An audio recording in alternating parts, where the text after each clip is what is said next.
Hey, this is Jaded. Welcome to, I guess, a VOD review. This is the first time I've ever VOD reviewed Magic the Gathering content. I know I usually do other things here on my channel, but I thought I'd try and do this. Also, I just haven't uploaded in a while, so yeah. I'll be going over, this was yesterday's final on the Canadian Highlander server weekly. I am on Paradox Academy, and my opponent, Kelvin, is on 4-color, I believe, what was it? I think it was whitelist control, maybe blacklist. We'll see. And yeah, this was a blast. Thank you to Kelvin for some really good magic. Thank you to Vix for hosting. Let's get to it. So, essentially, first thing is always you want to know your game plan. I didn't know what Kelvin was on in game one because often your opponents don't really know what to do. Academy isn't played very often these days, so many opponents don't even know what deck you're playing against. I got multiple comments this tournament, like game 3, where they were like, oh, I have no clue. I still don't know what you're on, if you're on BattleBots, if you're on something else. So Academy is primarily an unfair deck. In fact, I believe it is most likely the most unfair deck in Canadian Highlander. There are some that can scratch it, but I think it does the most broken stuff of all. So I win the dice roll here, obviously always go with even as goated. And luckily, Kelvin decides to call odd. So I get a 6, and of course I win the die roll because even is goated. So there's a couple things to keep in mind in this matchup. Obviously, I didn't know them in game 1, but as soon as I realized what he was on, I started thinking these. So there's this kind of... A lot of people say that you shouldn't be scared of counter spells because you're going to have to make him have it anyway, because at some point they will just win if you play nothing, right? But the issue is that they do usually have at least one counter spell.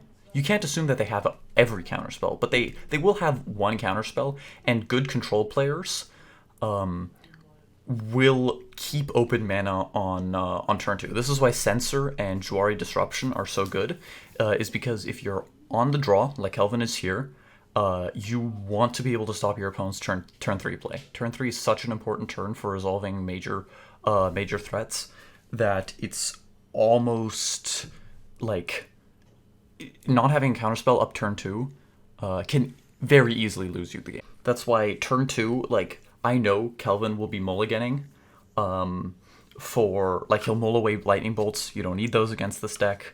Urza doesn't die to bolt. Goldos doesn't die to bolt. Saga tokens don't die to bolt anyway.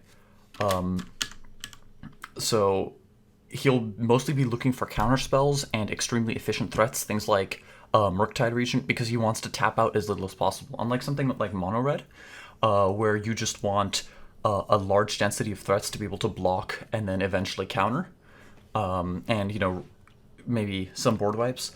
In this matchup, all you want are counter spells and then very good threats that you can play and then will eventually kill me. Cards that come to mind are Fable of the Mirror Breaker, Murktide Regent, Ledger Shredder, Dragon's Rage Chandler, Ragavan, those kinds of cards. Anyway, I don't know this going into game 1. So usually something that Academy really has, and you'll see this in, I think, all of the games, it really high rolls people. It is very easy to high roll people in this deck. I think it's probably the deck that high rolls people the most consistently, which is a bit weird to say, high rolling consistently, but it does it. It does it very easily. And I think I nut drew in this 4-round tournament. I nut drew at least once a match. In fact, I believe it was round 2. Game 1, I drew, like, land, Mana Vault, into Signet, into Talisman, into Brainstorm, and my opponent just conceded, so I didn't know what they were on. So we just went straight to game 2. Anyways, because I don't know what I'm against, I keep a fairly medium, just, you know, the standard hand, and Turn 1 Workshop is always good, and I open with the Defense Grid, and this is probably the most important card I cast this entire game. Defense Grid is always a great start, especially... So usually turn 1 you want to be looking for some sort of 1-mana Mana Rock, but all that is defied by the fact that Mishra's Workshop is kind of a busted card, so I was content with not having a Mana Rock and not playing a Mana Rock turn 1, because Defense Grid just kind of ended up neutering his entire deck. So he just plays a land and passes. I cast a Signet, because it's not like he can do anything. He can't even Force of Will if he wanted to. And then I play a Bridge and pass. And he fetches. And considers. Puts away the Lightning Bolt. Like I said, obviously you want to be dumping bolts against this deck because they're fairly useless. The only cards that I can think of that Bolt could kill are like... I'm going to say Trinket Mage, who you don't care about after he's hit the field anyway, and Walking Ballista, but usually those kill you anyway. Sometimes Value Ballista is worth it, but rarely. So I play a Deserted Temple, so this is a land that taps for colorless mana and has 1 mana tap, untap target untap target land, sorry. So at this point I have 7 mana available, because I can tap my Mishra's Workshop, untap it using my land, tap it again, and then use it, or... I guess, yeah, I filter using my Signet, I untap my Workshop, I tap my Workshop, so I have 7 mana.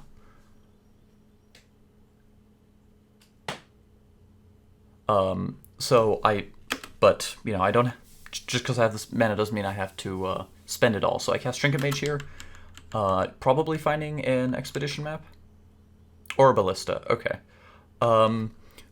Yeah, so I do have enough mana. I believe I had the Orrery in hand. The Chromatic Orrery, it's a 7 mana artifact that taps for 5 colorless.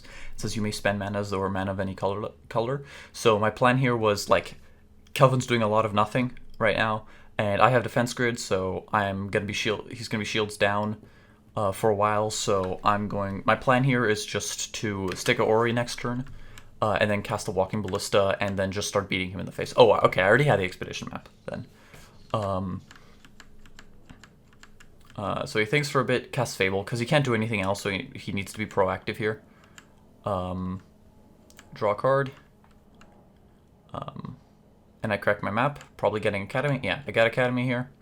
Tap this for 3 mana, untap, make 5 mana, 8 mana, and I cast Orrery. In hindsight, I probably should have cast Ballista here, but, you know, I didn't. So that's that, because I could have killed his token, and then I'd have a 1/1 Ballista, and he'd be in some real trouble. So after thinking a bit, he ticks up there, does some pitching.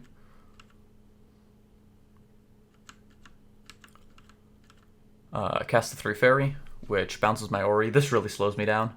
This is incredibly annoying to have to deal with. The 3 Fairy passive itself doesn't matter because it doesn't really matter that much because we have defense grid up, but he swings with the token. I trade.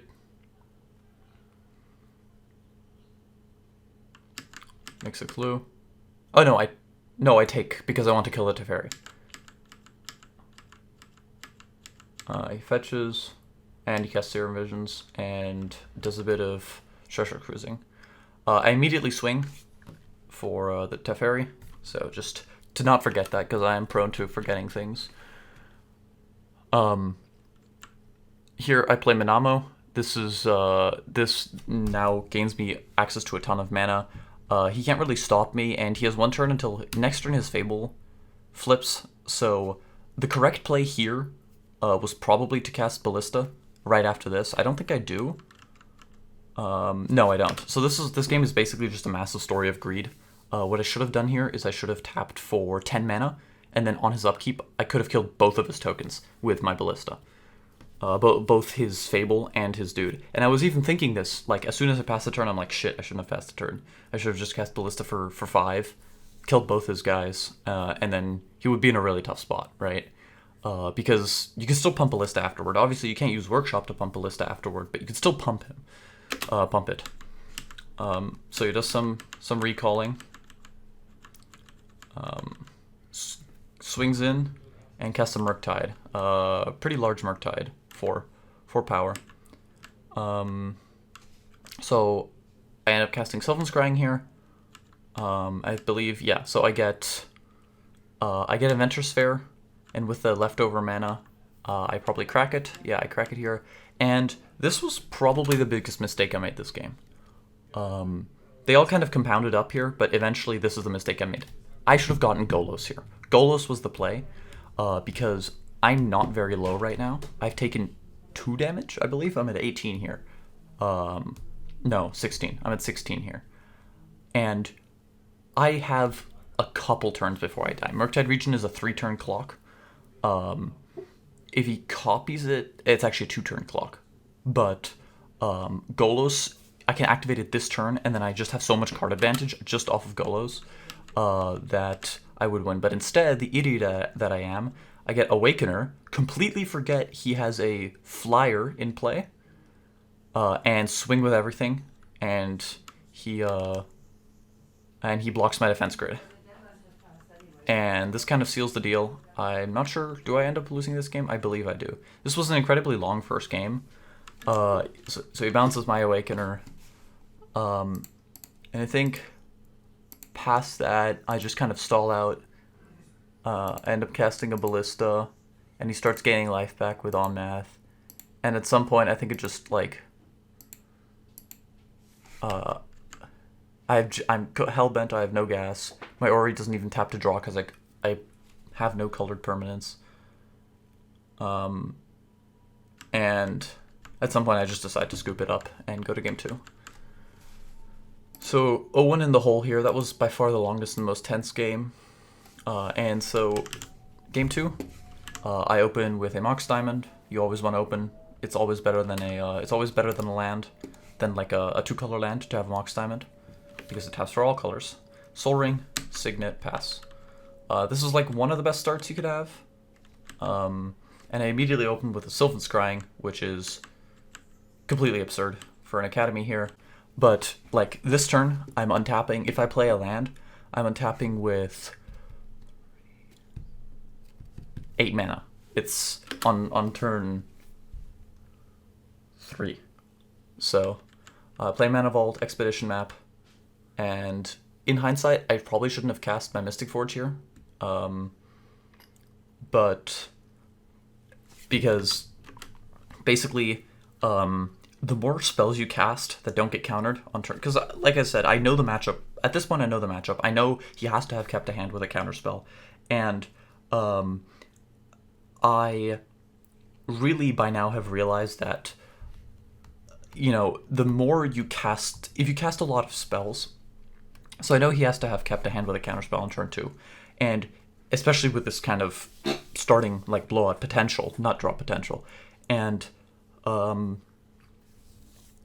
so it's always best when like you cast 2 spells and you know they have a counterspell to just start using abilities and stuff that can't be countered. So for example, what I should have done here is I should have cracked the Expedition Map, and I should have gotten some sort of like land, something like Inventor Sphere. Inventor Sphere is really good here because you play it, they obviously can't counter lands, you activate the ability with all your spare mana, and you tutor up an artifact.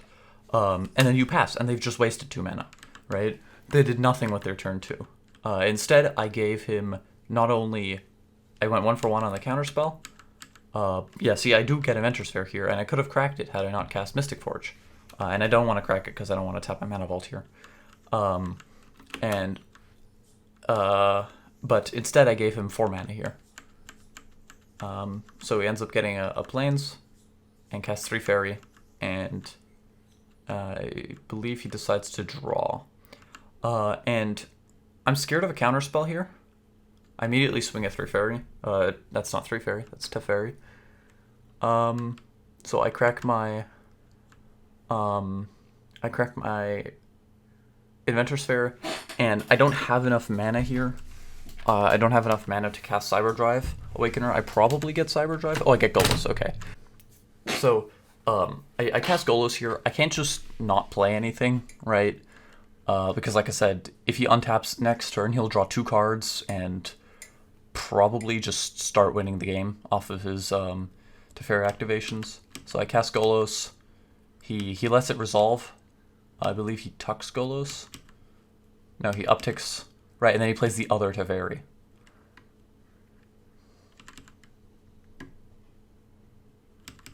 Come on, why do you think so much? It's magic, you don't think. Yeah, so he plays the other Teferi, bounces my Golos, draws a card, fetches,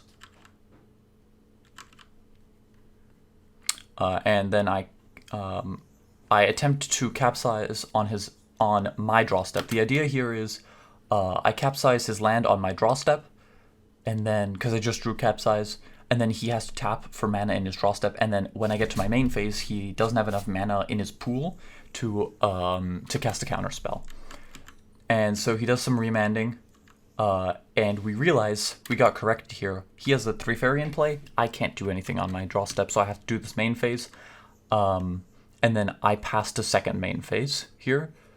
So the same thing happens, and I cast a Golos, and I find a land, probably Cascading Cataracts. Yeah, it's right there.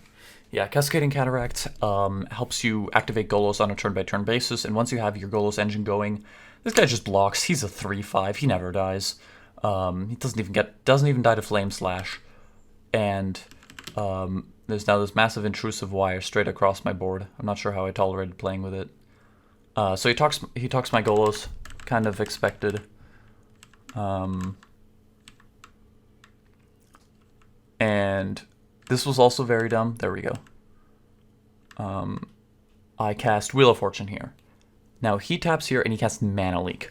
For some reason, my brain just shortcut, because I usually play Storm where you can't pay for Mana Leak. My brain just shortcut and I thought, oh, it's Mana Leak. It just gets countered. What I should have done here is I should have just untapped my Academy or tapped my Mana Vault for mana and then paid for it. Instead, what I decided to do is cast Windfall and only draw 4 instead of drawing 7.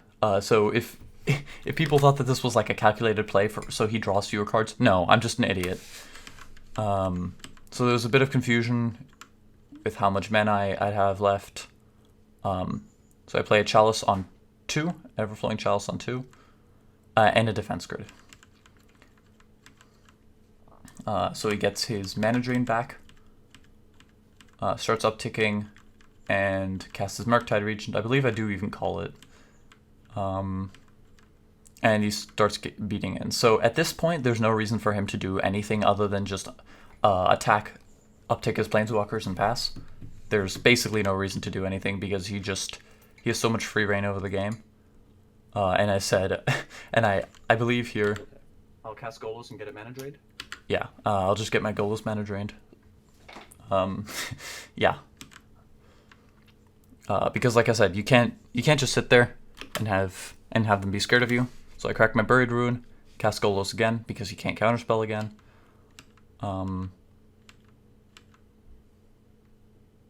And I found a City of Traders. That's City of Tears from Hollow Knight. It's the altar. Because that's basically the only useful land I have here. I don't want to get Ancient Tomb. I don't want to get Workshop because it doesn't untap my Golos. Oh, it doesn't activate Golos, so City of Traders is probably the best thing I can get here. Plays a Field of the Dead, starts making zombies. And gets an Oko. Oko's very problematic because he immediately stops my my Golos here. So, and I already knew he was gonna elk my my Golos, so I just put a green sleeve over it. So, which I usually reserve for food tokens for my own Oko that's in this deck, but it ended up just being an elk. So he elked my Golos, makes sense. I have no threats. He swings in. I draw Fabricate. I'm hellbent right now. This is like one of the best top decks I could get. I get a Cyberdrive Awakener. I cast it. And I believe he's not at the highest life total right now. And he just swung with both of his flyers. So I'm able to swing in for... He does some deliberating. He casts Mana Leak number 1. But I'm able to pay for it very easily. And I swing in for 23. And that's game 2. Game 3, probably the game that I played the best. I don't want to ever say this, but I think I made almost no mistakes this game. I think this was probably one of the best games of Magic that I've played. Matches, I could have easily won this 2-0 if I had just not been an idiot. But I was an idiot. In fact, very, very often. So, even after playing this deck, for hundreds of games, you could still learn things. This deck is not... you basically kind of craft your own combos on the fly. So I opened with a Great Furnace. Turn 1 land, turn 2 land Signet is not the best. It's kind of the default, the fallback, but you never really want to open it. You always want to be nut drawing, but I believe I had like a very good hand. I think once I got past this turn, I'm just like basically just popping off. And he starts with an Ancestral, which is really bad news. Because the one thing you don't want is card flexibility, because even if they discard, they're discarding their 2 removal spells that are dead anyway, so it doesn't matter, right? If anything, they're fueling their Murktide Regent. And then I cast the Mox Opal while their shield's down, and pass. So he plays some lands, passes. So it's been 2 games, we definitely know what we're on right now. I have a Worn Power Stone and a Thran Dynamo in hand. I could play the Thran Dynamo here, or I could play the Worn Power Stone. And this is a very, very difficult spot for control to be in, and you'll see, I'll point this out again later in the game, in a couple turns from now. The issue is, if he lets this resolve, then I've just wasted his mana. Because then I can just pass and he's done nothing. If he counters this, then I have a better response that next turn that he might not be able to have a counter spell for. So instead of deciding to cast the Thran Dynamo, which I could totally do right now, and then also cast that into Worn Power Stone, I decide to go for the Worn Power Stone here because he's not threatening me. I have time. I can bide my time. This plays around Miscalculation. This plays around like Censor, for example. So he asks for card in hand, and he ends up Archmage's Charming this, which if he had stopped my Thran Dynamo would have been much worse. So next turn, he casts Wrenn and 6, and he starts doming himself. Now this is very relevant. He's already fetched twice. So I draw Saga, and I cast Thran Dynamo. My Thran Dynamo, which I decided to reserve for last time, he brainstorms and he ends up not being able to counter it, and I follow up with Urza. This is an absolutely stupendous turn. At this point, it's basically impossible for him to win. There's like a couple things he can do to win, but the fact that I get 3 Urza Saga tokens basically means that now I'm kind of the control deck. He's forced to be proactive here, which is never where you want to be as a control deck, at least in the early game. I have already played everything. I already have everything on the board that I need to win the game. He just needs to now proactively stop me. He can't just sit there and counter my spells, because otherwise he's going to be staring down like 3 10-10s in a couple turns, and there's not much he can do about it. So Urza resolves, which is incredibly bad news for him. He puts his recall on top by fetching for the broken card. Git probes me, and he sees that I have Saheeli and Time Twister in hand, which is also incredibly bad news for him. Saheeli will make my Urza Saga tokens very big, and Time Twister will refill my hand as soon as he decides to,